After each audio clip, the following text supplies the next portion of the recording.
but aujourd'hui, c'était de montrer la force qu'ont les associations féminines quand elles se réunissent. Il y a eu plus de 60 associations qui se sont groupées aujourd'hui, qui sont donc réparties par des pôles thématiques. Il y en a 7. Santé, violence, culture, genre et égalité, travail et famille. C'est un projet qu'on a mis quand même plus d'1 an et demi à monter, mais vu que ça s'est aussi combiné avec la grève des femmes qui a eu lieu hier, qui a rassemblé des dizaines, des centaines de milliers de personnes en Suisse, on est très très heureuse parce que c'est un grand succès du mouvement des femmes.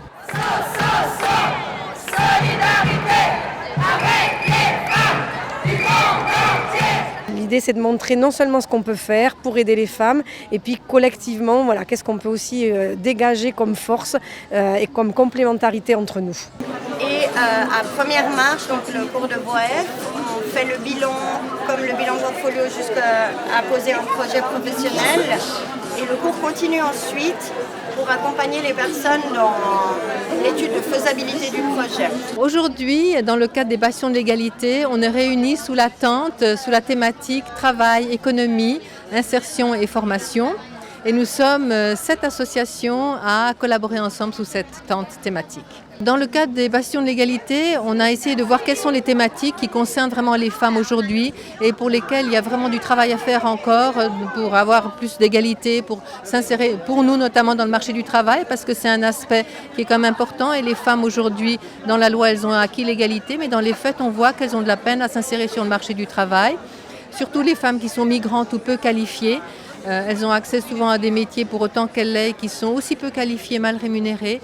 Et on s'est dit que c'est important de faire aussi de l'information sur cette thématique, de rencontrer les femmes pour pouvoir leur dire ce qu'on fait nous et dans quelle mesure on peut les aider dans leur parcours professionnel et d'insertion et de formation aussi. Nous proposons de la formation donc pour les femmes, la formation en informatique de base. On fait aussi des bilans de compétences, ça s'appelle Première Marche. Et aussi, on a une salle informatique où les personnes peuvent venir s'entraîner, s'auto-former avec du matériel qu'on propose.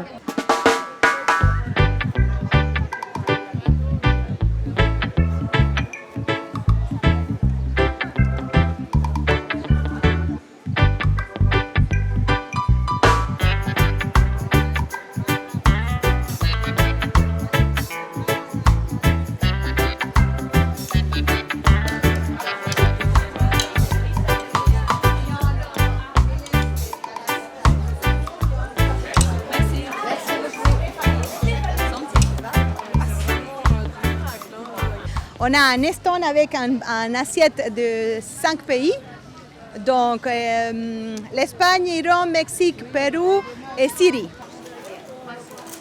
Après 12 ans, on collabore et on travaille avec toutes les associations des femmes. Et, donc on a gentiment reçu l'invitation pour venir là et soutenir vraiment l'égalité pour des salaires dignes. Et nous, en tant que femmes migrantes, c'est encore plus difficile, mais on soutient d'abord déjà la cause. Moi, je m'occupais de la famille, des enfants, et lui de la partie financière, des comptes. Son message était: tu n'es pas capable de tenir une maison, tu n'es pas capable de gérer des finances. Moi, je sais, toi, tu ne sais rien. J'avais des reproches tout le temps. Mais à chaque fois, il y avait un processus mental qui faisait que je me disais « c'est ok », je lui trouvais des raisons. Je n'allais pas douter de la personne que j'aimais profondément et qui était censée m'aimer.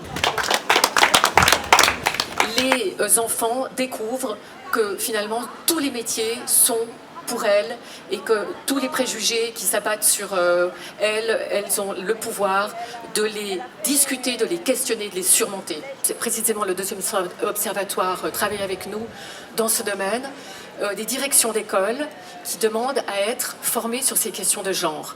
On a d'excellents cours, mais pas toujours obligatoires, pour voir avancer et à faire que ces cours soient obligatoires pour que toutes les futures enseignantes et futurs enseignants disposent de ce bagage intellectuel et pratique pour pouvoir débusquer tous les stéréotypes de genre qui sont à l'œuvre dans les classes. Et quand on joue, on s'entraîne. Donc quand on a l'occasion de s'entraîner à des jeux de construction par exemple qui nous montrent la puissance d'interagir avec du matériel, de la créativité et tout, on est en train d'ouvrir des zones qui vont amener à du goût et à des compétences. Il faudra juste que l'égalité devienne une réalité et soit donc inscrite dans les faits, elle est inscrite dans la loi, mais dans la réalité quotidienne des femmes, on est loin du compte.